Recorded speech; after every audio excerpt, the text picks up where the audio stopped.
अस्सलाम वालेकुम। स्टूडेंट, आज हम अपने बिजनेस लॉ की सेकंड क्लास को स्टार्ट कर रहे हैं और आज जो हमारा टॉपिक है इसमें बिजनेस लॉ के अंदर, in the last class we have discuss about the general definition of law and in this regard we were discussing about rights and responsibility and law. तो उसमें हमने डिस्कस किया था कि इनका रिलेशनशिप क्या है, राइट्स किसे कहते हैं, रिस्पॉन्सिबिलिटीज क्या होती हैं और लॉ का इनके साथ रिलेशन क्या है, और एक थोड़ा सा मैंने बैकग्राउंड उस दिन आपके साथ डिस्कस किया था। आज हम लॉ का एक बहुत ही स्पेसिफिक टॉपिक डिस्कस करने जा रहे हैं जिसको हम कहते हैं कॉन्ट्रैक्ट। क्योंकि हम बिजनेस लॉ को डिस्कस कर रहे हैं और बिजनेस लॉ के अंदर जो मेन एरिया होता है वो एरिया हमारा होता है कॉन्ट्रैक्ट। बिजनेस की मुख्तलिफ ट्रांजेक्शन, बिजनेस की मुख्तलिफ डोमेन में हम मुख्तलिफ कॉन्ट्रैक्ट को एग्जीक्यूट करते हैं और इन कॉन्ट्रैक्ट के अंदर जो दो पार्टीज होती हैं इनके राइट्स को सिक्योर करने के लिए लॉ जो है हमें एक क्लियर कट गाइडलाइन फराहम करता है। तो हम सबसे पहले बात करेंगे लॉ ऑफ कॉन्ट्रैक्ट की। The law relating contract in Pakistan is contained in the Contract Act 1872. It extends to the whole of the Pakistan and came into force on the first day of September 1872. It deals with general principle governing all types of contracts, section 1 to 75. Consent of indemnity, guarantee, billment, pledge, and agencies, section 124 to 238. Initially, section 76 to 123 and section 239 to 266 relating to sales of goods and partnership were contained in the Contract Act but were subsequently replaced and separate. Sales of Goods Act 1930 and Partnership Act 1932 came into existence.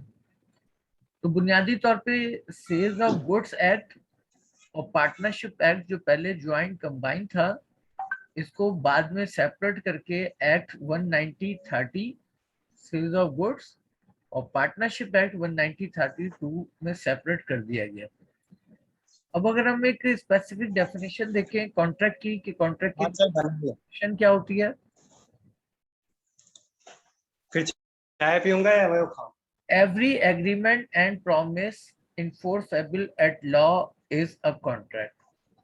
वो तमाम agreement जिनको law enforce करता है, यानी law में जिसकी recognition होती है, हम ऐसे एग्रीमेंट को कहते हैं। आपकी आवाज सुन लीजिए। आवाज सही नहीं आ रही मेरी? सर आ रही है। अगर किसी एक आध स्टूडेंट के साथ कोई इशू है तो उनका पर्सनल कोई अपना वॉइस की वॉल्यूम की सेटिंग का मसला होगा, लेकिन अगर आवाज सही आ रही है तो फिर आप अपनी पर्सनल सेटिंग को चेक करें। बाकी स्टूडेंट को आवाज कम तो नहीं आ रही, कोई वॉल्यूम कम तो नहीं? नो सर, आ रही है सर, आवाज आ रही है। गुड। अब देखिए, एक होता है एग्रीमेंट और एक होता है कॉन्ट्रैक्ट।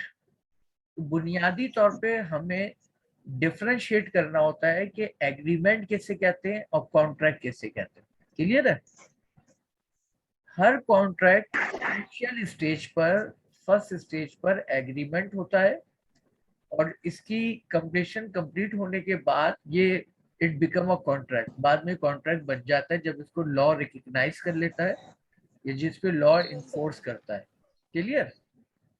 इसीलिए हम एक सेंटेंस यूज करते हैं कि हर कॉन्ट्रैक्ट तो ऑलरेडी एग्रीमेंट होता है लेकिन हर एग्रीमेंट कॉन्ट्रैक्ट नहीं होता। इसकी एग्जांपल ये है कि एग्रीमेंट दो तरह के होते हैं। एक एग्रीमेंट होता है जिसको हम सोशल एग्रीमेंट कहते हैं। सोशल एग्रीमेंट क्या होता है? फॉर इंस्टेंस, एक स्टूडेंट ने दूसरे स्टूडेंट से किसी असाइनमेंट से रिलेटेड कि मैं आपकी असाइनमेंट बनाने में हेल्प करूंगा, और उसने दूसरे स्टूडेंट ने उसको एक्सेप्ट कर लिया, तो ये डेवलपमेंट हुई है किस चीज की? एग्रीमेंट की। क्योंकि एग्रीमेंट में भी दो पार्टीज का होना जरूरी है, कॉन्ट्रैक्ट में भी दो पार्टीज का होना जरूरी है, लेकिन agreement can be professional as well as, लेकिन कॉन्ट्रैक्ट जो है सिर्फ प्रोफेशनल होता है। ये किसी का माइक ऑन है तो वो काइंडली अपना माइक को म्यूट कर ले।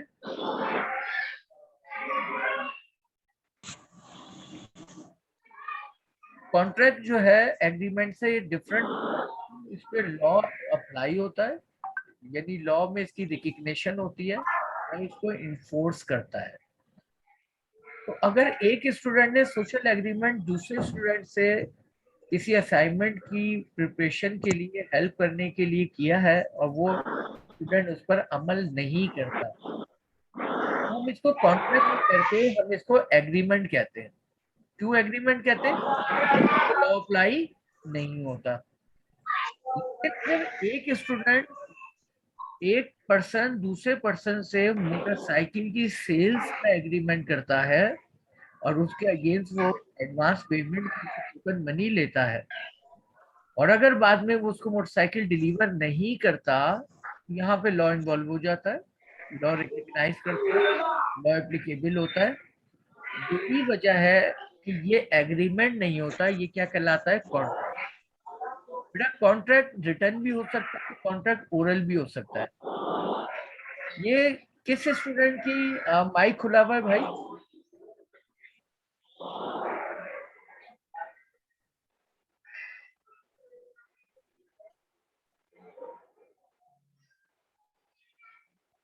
तो यहाँ पे आपको क्लियरिटी हुई होगी कि एग्रीमेंट किसे कहते हैं और कॉन्ट्रैक्ट किसे कहते हैं।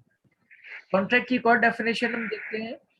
A contract is an agreement creating and defining obligation between the parties. कहते हैं कॉन्ट्रैक्ट एक ऐसी ऑब्लिगेशन है। समझने में बहुत प्रॉब्लम हो रही है बेटा अगर आपको इंडिविजुअली समझने में कोई प्रॉब्लम हो रही है, वॉइस की कोई प्रॉब्लम है, तो मैं इसको मैनेज नहीं कर सकता।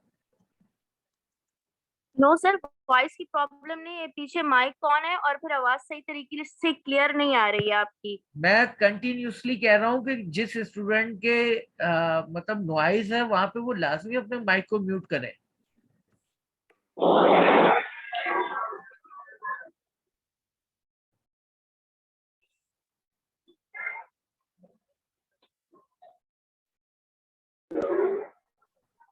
कौन स्टूडेंट है जिससे अपना माइक को ऑन किया?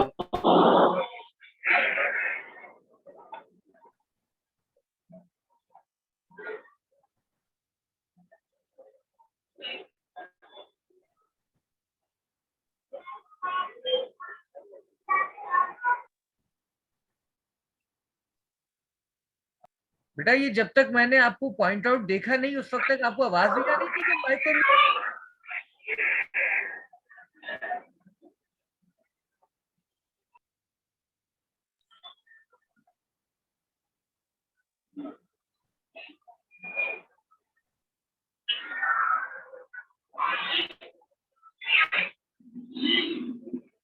यार आवाज तो नहीं आ रही है।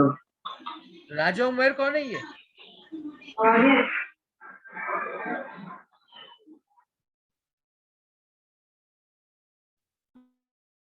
ये सीआर कौन है इस क्लास के अंदर? जी सर मैं सीआर हूँ। बेटा अब काइंडली ये जो इनकी मैंने जिन लोगों को ऐड किया हुआ है, जी सर। स्टूडेंट माइक ऑन हो और उसकी नॉइज क्रिएट हो रहा है, उसका जी सर मैंने मैसेजेस किए हैं कि आप म्यूट कर दें, सबको मैंने कहा है, बस सिर्फ सिवाय दो स्टूडेंट्स के सबके माइक ऑफ हैं। को इनसे बोलने की जरूरत नहीं है, आप सिर्फ नाम नोट करके जिसका माइक ऑन हो और उसका नाम नोट करके अपने पास रख ले, स्टैंड पे आपसे वो फिर बात करता हूँ। ये ठीक है सर। इसकी तरह क्या मुझे कंटिन्यूसली कीप क्वाइट बोलना पड़ेगा?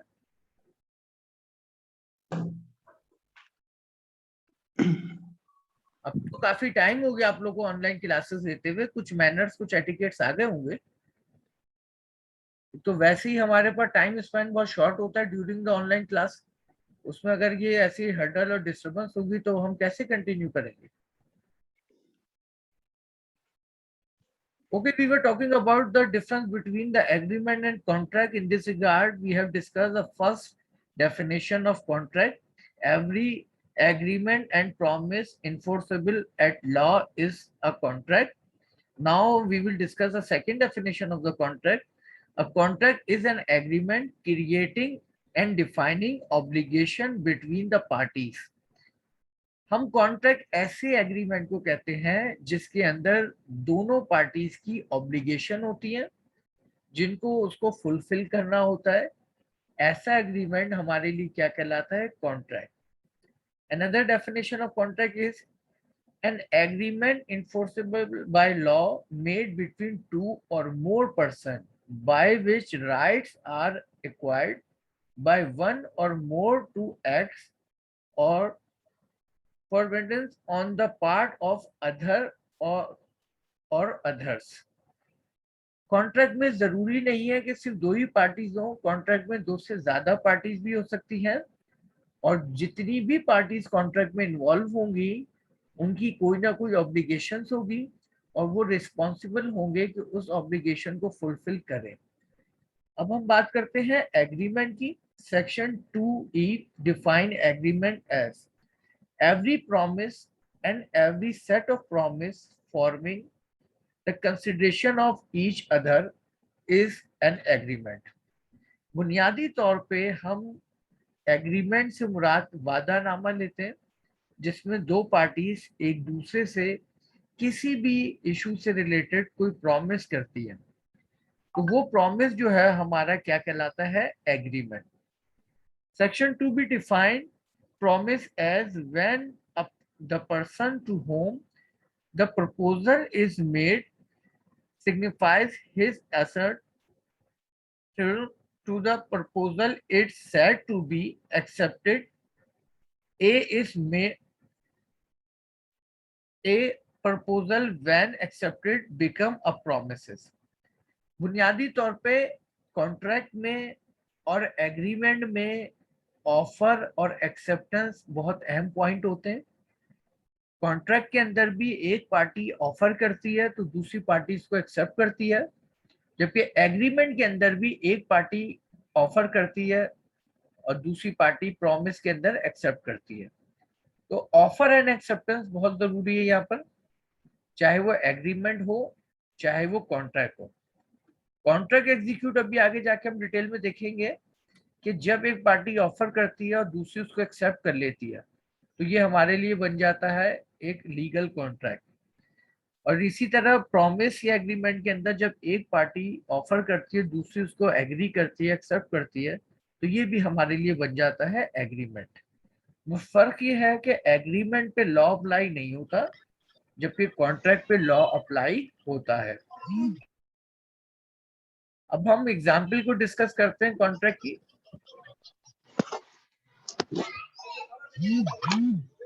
बेटा सीआर ये देखना किसका माइक ऑन है?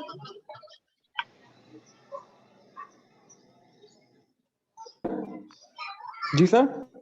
अभी फिर ये नॉइस आ रहा है तो जरा देख लीजिएगा किसका माइक ऑन है ये. जी सर, मैं चेक कर लेता हूँ. सर ये मुनीरा शब्बीर का माइक ऑन है. नाम बस नोट, आप मुझे नहीं बताएं, आप सिर्फ नाम नोट करके मुझे एंड में क्लास जी. में मुझे व्हाट्सएप करिएगा, ठीक है? ग्रुप पे नहीं, मेरे जी सर. पर्सनल नंबर पर. Okay sir. ओके. अब सेकंड हम बात कर रहे हैं enforceability. An agreement is enforceable by law if it is recognized by the court in the order to be enforceable by law. The agreement must create legal obligation between the parties. Thus, the term agreement is wider than the contract. All contracts are agreement, but all agreement are not contract. Agreement are of two types. तो ये बात जो मैं पहले ही आपसे discuss कर चुका था कि हर एग्रीमेंट जो है कॉन्ट्रैक्ट नहीं हो सकता, जबकि हर कॉन्ट्रैक्ट ऑलरेडी एग्रीमेंट होता है, क्योंकि उसका फर्स्ट स्टेज जो होता है वो एग्रीमेंट से स्टार्ट होता है and then it become a contract. Agreement दो तरह के होते हैं. एक एग्रीमेंट होता है सोशल एग्रीमेंट और एक होता है लीगल एग्रीमेंट. सोशल एग्रीमेंट की मैंने आपको एग्जांपल दी थी कि दो स्टूडेंट आपस में किसी सोशल इशू से रिलेटेड एक दूसरे से प्रॉमिस करते हैं तो हम इसे कहेंगे सोशल एग्रीमेंट, अगर दोनों ऑफर एक्सेप्टेंस को कंप्लीट कर लेते हैं। लीगल एग्रीमेंट कौन सा एग्रीमेंट होता है? जिसमें दो पार्टीज किसी भी इशू से रिलेटेड, बिजनेस ट्रांजैक्शन या प्रोफेशनल डीलिंग से रिलेटेड एक दूसरे से कोई एग्रीमेंट करती हैं जिसपे लॉ अप्लाई होता है, तो ये एग्रीमेंट कहलाता है लीगल एग्रीमेंट और यही बाद में कॉन्ट्रैक्ट बन जाता है। अब इसकी जरा डेफिनेशन देखें। Legal agreement enforceable by law because they create legal relation. All business agreement are contract as there is an intention to create legal obligation. जितने भी बिजनेस एग्रीमेंट होते हैं हम इनको कॉन्ट्रैक्ट कहते हैं। क्यों? क्योंकि यहाँ पे डेफिनेटली लॉ इन्फोर्स करता है, यहाँ पे ऑब्लिगेशन होती हैं जिनको फुलफिल करना बहुत जरूरी होता है। तो यहाँ तक आपको थोड़ा सा क्लियरिटी करने की कोशिश थी कि पहले तो आप समझ सकेंगे what actually agreement is and what actually contract is, what is the definition of contract and what is the definition of agreement. Clear है यहाँ पे? अब हम एक एग्जांपल देखते हैं लीगल एग्रीमेंट की। A invite B to a dinner. B accepted invitation but does not attend. A cannot sue B for damages. It is a social agreement. तो ये जो एग्जांपल थी ये कौन से एग्रीमेंट की? सोशल एग्रीमेंट की, कि एक पार्टी ने दूसरी पार्टी को डिनर पे इनवाइट किया, उसने डिनर पे आने का वादा किया लेकिन वो डिनर पे नहीं आया। तो क्या कानूनी कोई चाराजोई इसके खिलाफ की जा सकती है? Definitely not. क्यों? क्योंकि ये सोशल एग्रीमेंट है, ये लीगल एग्रीमेंट नहीं है। अनदर एग्जांपल हम देखते हैं। A promise to sell his car to B for 2 lakh. It is a legal agreement because it create legal obligation. This agreement is a contract. अब इसी की जगह दूसरी एग्जांपल ये है कि एक पार्टी ने दूसरी पार्टी को कार सेल करने की ऑफर की, दूसरी ने उसको एक्सेप्ट कर लिया, और जब उसने उसको एक्सेप्ट कर लिया तो अब ये सोशल एग्रीमेंट नहीं रहा बल्कि ये कौन सा एग्रीमेंट बन गया? लीगल एग्रीमेंट बन गया। यही वो लीगल एग्रीमेंट है जो बाद में कॉन्ट्रैक्ट की शक्ल इख्तियार कर जाता है। तो ये दो हमने एग्जांपल भी डिस्कस कर ली, सोशल एग्रीमेंट की और लीगल एग्रीमेंट की। अब हम बात करेंगे essentials of a valid contract. Valid contract की एसेंशियल क्या है? A valid contract is binding and enforceable. In a valid contract, all the parties are legally bonded to perform the contract. Thus,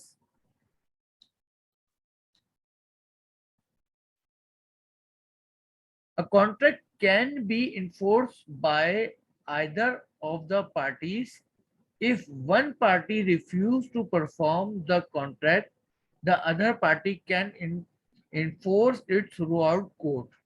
In order to be enforceable, an agreement must possess the essential of a valid contract. किस contract की खिलाफ वर्जी पर हम कानूनी चाराजोई कर सकते हैं? तो यहाँ पर जो एक अहम पॉइंट नया आया है वो है वैलिड। हम हर उस कॉन्ट्रैक्ट में किसी एक पार्टी के अमल ना करने के खिलाफ कोई कार्रवाई कर सकते हैं जब तक वो कॉन्ट्रैक्ट वैलिड रहे, वाइड ना हो। अब वैलिड कॉन्ट्रैक्ट और वाइड कॉन्ट्रैक्ट आगे जाके हम इसको डिटेल में डिस्कस करेंगे विद एग्जांपल। अभी इसको आप यहीं तक समझें कि कॉन्ट्रैक्ट का वैलिड होना बहुत जरूरी होता है, यानी कॉन्ट्रैक्ट की जो कंडीशन है वो सारी फुलफिल करना पॉसिबल हो। अगर कॉन्ट्रैक्ट को एग्जीक्यूट करना इम्पॉसिबल हो जाए तो ये वैलिड कॉन्ट्रैक्ट नहीं रहता, ये वाइड कॉन्ट्रैक्ट बन जाता है। According to section 10, all agreement are contract if they are made by the free consent of parties competent to contract for a lawful consideration.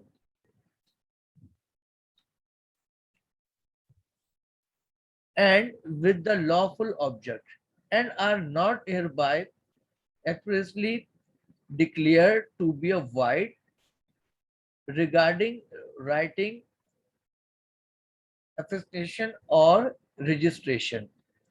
वो तमाम कॉन्ट्रैक्ट, वो तमाम एग्रीमेंट बुनियादी तौर पे जो कि किसी प्रोफेशनल ऑब्जेक्टिव के अचीवमेंट के लिए किए जाए, वो तमाम कॉन्ट्रैक्ट या लीगल एग्रीमेंट जिसके अंदर दोनों पार्टीज इंडिपेंडेंट हो, यानी ऐसा ना हो कि एक पार्टी प्रेशराइज हो और दूसरी पार्टी इंडिपेंडेंट हो। अगर वो इंडिपेंडेंट है तो वैलिड कॉन्ट्रैक्ट रहेंगे, और अगर एक भी पार्टी इंडिपेंडेंट नहीं हुई तो वो वैलिड कॉन्ट्रैक्ट नहीं होगा। एक एग्जाम्पल के तौर पे समझे, एक साहब जो अपना घर बेचना नहीं चाहते, लेकिन एक पार्टी आती है और उन्हें किसी भी बुनियाद पर प्रेशराइज करके कहती है कि हम आपसे ये घर 20 लाख का खरीद रहे हैं। अब जब वो विलिंग ही नहीं है सेल करने को, और वो दूसरी पार्टी जो बाय प्रेशर सेल परचेज करना चाहती है, वो पार्टी कहे कि ये कॉन्ट्रैक्ट हो गया, तो हम कहेंगे हाँ ये कॉन्ट्रैक्ट हो गया, लेकिन ये वैलिड कॉन्ट्रैक्ट नहीं है, ये वाइड कॉन्ट्रैक्ट है, क्योंकि इसमें दूसरी पार्टी इंडिपेंडेंट नहीं है, वो प्रेशर में है। तो यहाँ पर एक अहम खास बात यह है कि पार्टीज का दोनों का इंडिपेंडेंट होना बहुत जरूरी है। एक और एसेंशियल जो वैलिड कॉन्ट्रैक्ट की है, तो ये वैलिड कॉन्ट्रैक्ट समझ में आ गया, ये टर्म बार बार फिर यूज होगी। वैलिड कॉन्ट्रैक्ट की जो पहली एसेंशियल्स है वो है ऑफर एंड एक्सेप्टेंस। जब तक किसी कॉन्ट्रैक्ट में क्लियर कट ऑफर और क्लियर कट एक्सेप्टेंस नहीं होगी, उस वक्त तक वो कॉन्ट्रैक्ट वैलिड कॉन्ट्रैक्ट नहीं रहेगा, यानी उस कॉन्ट्रैक्ट को कानूनी चाराजोई नहीं की जा सकती। तो उसके अंदर एक ऑफर होनी चाहिए और एक एक्सेप्टेंस होनी चाहिए। ऑफर की एग्जांपल ये है कि मैं अपने फ्रेंड्स, कुलीग या किसी पब्लिक प्लेस पे कहूँ I want to sell my motor bike on ₹50,000। ये एक क्लियर कट कॉन्क्रीट ऑफर है जो मैंने सेकेंड पार्टी को दी है। अब उस क्राउड में से, फ्रेंड्स में से, कुलीग में से कोई दूसरी पार्टी कहती है I accepted and I want to purchase your motor bike on ₹50,000। तो यहाँ पर एक क्लियर कट ऑफर और क्लियर कट एक्सेप्टेंस दोनों है, तो हम कहेंगे ये कॉन्ट्रैक्ट जो बना, कौन सा कॉन्ट्रैक्ट बना, ये है वैलिड कॉन्ट्रैक्ट। तो इसके अंदर ऑफर और एक्सेप्टेंस का क्लियर होना बहुत जरूरी है। Second, legal obligation. कॉन्ट्रैक्ट के अंदर जो है लीगल ऑब्लिगेशन होना बहुत जरूरी है, क्योंकि अगर कॉन्ट्रैक्ट लीगल एग्रीमेंट के तहत नहीं होगा तो वो कॉन्ट्रैक्ट भी कभी वैलिड कॉन्ट्रैक्ट नहीं होगा। The parties to the agreement must create legal obligation. It means that if one party does not fulfill his promise, he shall be liable for a breach of contract. It is a presumed in commercial agreement that the party intend to create legal relation. बुनियादी तौर पर जो agreement होना चाहिए वो legal होना चाहिए, और अगर इलीगल एक्टिविटीज के लिए कोई एग्रीमेंट किया जाएगा तो हम उसको वैलिड कॉन्ट्रैक्ट नहीं, हम उसको वाइड कॉन्ट्रैक्ट कहेंगे। मसलन अगर फॉर इंस्टेंस किसी भी कंट्री में ड्रग्स के ऊपर पाबंदी है और एक ड्रग्स का सेलर है और एक ड्रग्स का बायर है, और उन दोनों के दरमियान कोई एग्रीमेंट हो जाता है, अब ये एक लीगल एक्टिविटी है या इलीगल एक्टिविटी? डेफिनेटली ये लीगल एक्टिविटी है। अब जबकि ये लीगल एक्टिविटी है तो हम इस एग्रीमेंट को कभी भी कॉन्ट्रैक्ट नहीं कहेंगे, और अगर कॉन्ट्रैक्ट कहेंगे तो ये वाइड कॉन्ट्रैक्ट होगा, वैलिड कॉन्ट्रैक्ट नहीं होगा, क्योंकि जिस मकसद के लिए कॉन्ट्रैक्ट किया है वो एक्टिविटी लीगल नहीं है। इसी कुछ एग्जाम्पल है, एग्जाम्पल आप लोग खुद भी, आपको स्क्रीन पे नजर आ रही है, आप खुद भी रीड कर सकते हैं ताकि हमारा टाइम सेव हो जाए, और अगर कोई समझ में नहीं आया एग्जाम्पल तो आप मुझसे पूछ सकते हैं। बहुत ही सिंपल एग्जाम्पल है। A offer to sell his watch to B for 200, B agree to buy it, it is a contract of, it create legal obligation, ये लीगल कॉन्ट्रैक्ट है। लेकिन सेकेंड एग्जाम्पल देखें, a husband promised to pay his wife an allowance of $30 every month. Later the parties separated and the husband refused to pay. The wife's view held that the wife was not entitled. A agreement did not create a legal obligations. तो अब ये जो बुनियादी तौर पे पहली example है ये है एक वैलिड कॉन्ट्रैक्ट की, और जो सेकंड एग्जांपल है ये है वाइड कॉन्ट्रैक्ट की। पहले कॉन्ट्रैक्ट के अंदर एक पार्टी खिलाफ वर्जी करेगी तो उसके खिलाफ लीगल एक्शन लिया जा सकता है, जबकि सेकंड कॉन्ट्रैक्ट के अंदर हम लीगल एक्शन नहीं ले सकते। सेकंड हमारे पास है लॉफुल कंसीडरेशन। एक वैलिड कॉन्ट्रैक्ट की एसेंशियल थर्ड जो है वो है लॉफुल कंसीडरेशन। क्या है ये lawful consideration? For a valid contract the consideration should be lawful. Consideration is the price paid by one party to the promise of the other party. An agreement is enforceable only when both parties given and take something.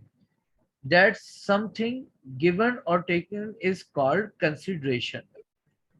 Lawful consideration ये कहती है कि ऐसा contract जिसमें एक party दूसरे party को कोई बेनिफिट दे और दूसरी पार्टी फर्स्ट पार्टी को कोई बेनिफिट दे, तो ये लॉफुल कंसिडरेशन है।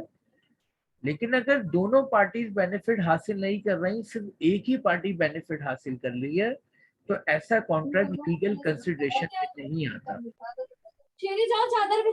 अगेन सीआर, ये एक और नाम नोट जल्दी से करें। माइक खुला हुआ है? जी सर। कितने नाम हो गए टोटल?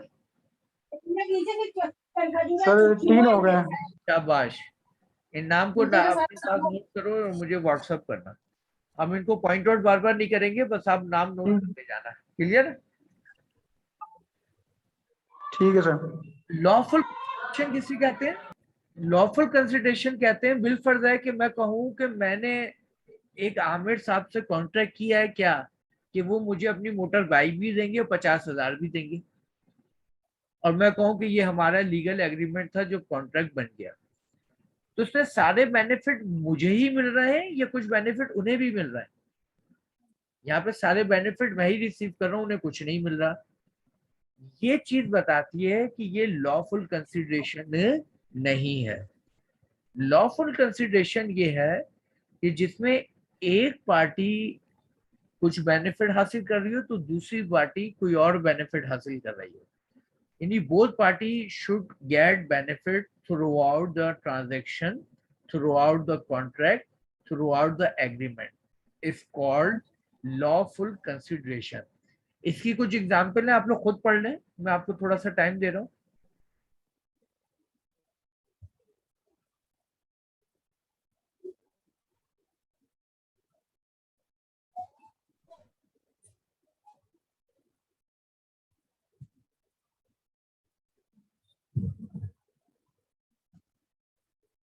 क्लियर है ये एग्जाम्पल आप लोगों को?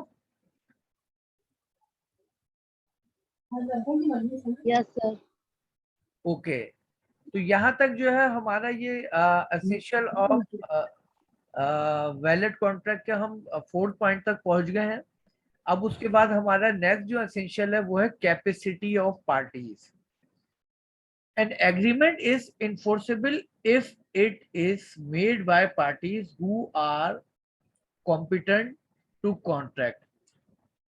In order to be competent to contract, it is essential that the parties are of the age of the maturity, have sound mind, and are not disqualified from the contracting by law.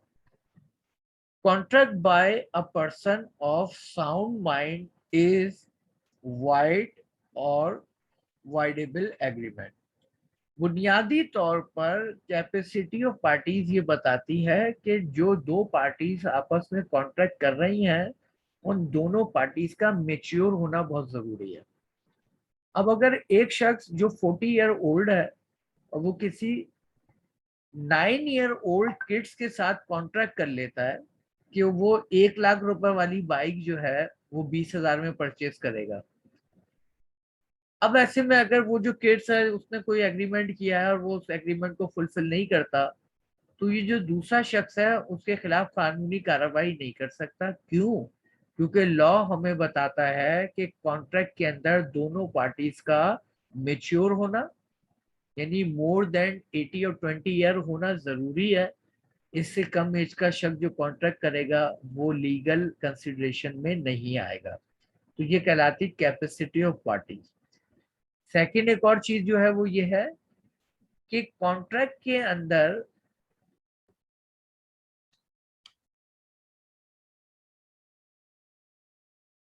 अच्छा बेटा ये आप लोग, खैर मैं इस पे भी एंड में बात करता हूँ।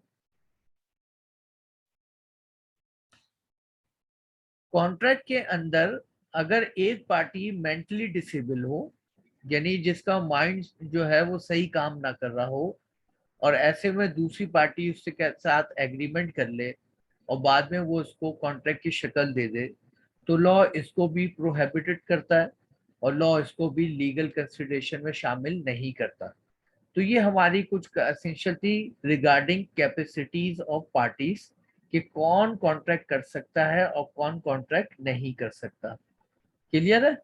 अब इसकी दो एग्जांपल है, आप लोग जरा इन दो एग्जांपल को देख लें।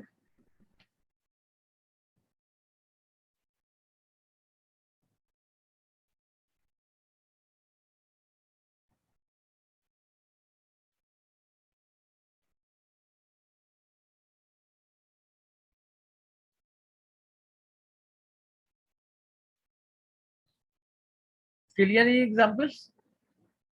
Yes sir. ओके। अब ये वाला सेक्शन का हमारा टाइम ऑलमोस्ट एंड की तरफ आ गया, हमारे पास 5 मिनट्स रह गए हैं। तो पहले तो सीआर आप अटेंडेंस की स्क्रीनशॉट ले लें और आज की डेट और सेकंड क्लास ये हमारी बिजनेस लॉ की है, तो इसको जी सर। इसके ताकि प्रॉपर फॉर्मल रिकॉर्ड आपके पास मेंटेन हो जाए, तो आप इसका फुल स्क्रीनशॉट ले लें जिसमें सबके नाम आ जाए। जी सर। ठीक है, अब आते हैं। Okay sir, noted. नोटेड। क्या नाम है आपका बेटा? सीआर अयाज अली। अयाज अली।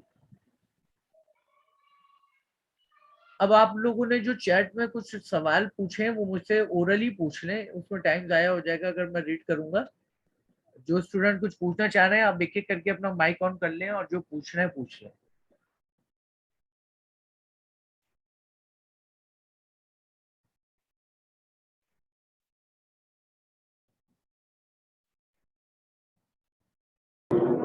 सर आप कोई बुक रेफर करेंगे? बिल्कुल बुक रेफर करूंगा मैं, आपको व्हाट्सएप ग्रुप पे उस बुक की जो है पिक्स भी दे दूंगा मैं आपको। ठीक है, ओके सर। उससे आपको प्रिपरेशन करनी होगी। और कोई और सवाल?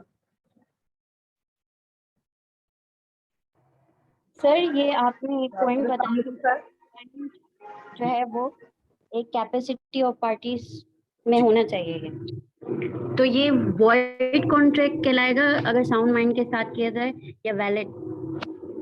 जाहिर सी बात है कि वाइड, पहले तो ये आपको क्लैरिटी हो गई कि वैलिड कॉन्ट्रैक्ट किसे कहते हैं, वाइड किसे कहते हैं। क्लियर है? वैलिड कॉन्ट्रैक्ट के अंदर आपका मेंटली तौर पे परफेक्ट होना जरूरी है। अगर आप मेंटली तौर पे परफेक्ट नहीं है कोई एक पार्टी भी, तो ये वैलिड नहीं होगा, ये इनवैलिड कॉन्ट्रैक्ट हो जाएगा। क्लियर है? और अगर दोनों पार्टीज परफेक्ट है तो ये वैलिड रहेगा। तो मेंटली तौर पे आपका परफेक्ट होना बहुत जरूरी है। ये दो चीजें हैं कैपेसिटी ऑफ पार्टी, एक अंडर एज ना हो, यानी किसी किड्स या बच्चे से एग्रीमेंट नहीं कर सकते। दूसरा मेंटली तौर पे डिसेबल ना हो, नॉर्मल हो, एबनॉर्मल ना हो, उससे हम एग्रीमेंट नहीं कर सकते, कॉन्ट्रैक्ट नहीं कर सकते। कोई और सवाल अगर पूछना है तो पूछ लें। सर मेरा एक सवाल है। जी हेलो, कैपेसिटी ऑफ पार्टीज में डिस्क्वालिफिकेशन में ये भी तो हो सकता है कि कोई क्रिमिनल बंदा हो? हाँ, ये भी हो सकता है। ये आगे, अभी तो हमने सिर्फ दो बताई हैं, ये आगे जाके कैपेसिटी ऑफ पार्टीज का एक डिटेल टॉपिक आएगा, उसमें हम और चीजें भी डिस्कस करेंगे कि वो लोग लॉफुल लॉ जो है बैंक करप्ट हो जाते हैं, जिनको पनिशमेंट मिल जाती है, ऐसे लोगों के साथ भी कोई कॉन्ट्रैक्ट नहीं किया जा सकता। ठीक है, एक और सवाल है सर मेरा, एक और सवाल है मेरा। लॉफुल कंसिडरेशन में कंसिडरेशन की डेफिनेशन यहाँ पे लिखी हुई है, लेकिन लॉफुल का तो मतलब ये होगा ना कि मैं अगर किसी से गाड़ी ले रहा हूँ और उसको मैं हीरोइन दे दूँ तो ये तो लॉफुल कंसिडरेशन नहीं, नहीं, है। नहीं। इसको हम देखेंगे या जस्ट ये देखें? हाँ, नहीं नहीं, ये भी देखेंगे कि आप कंसिडरेशन में जो एक्सचेंज ऑफ बेनिफिट कर रहे हैं वो दोनों लीगल होने चाहिए।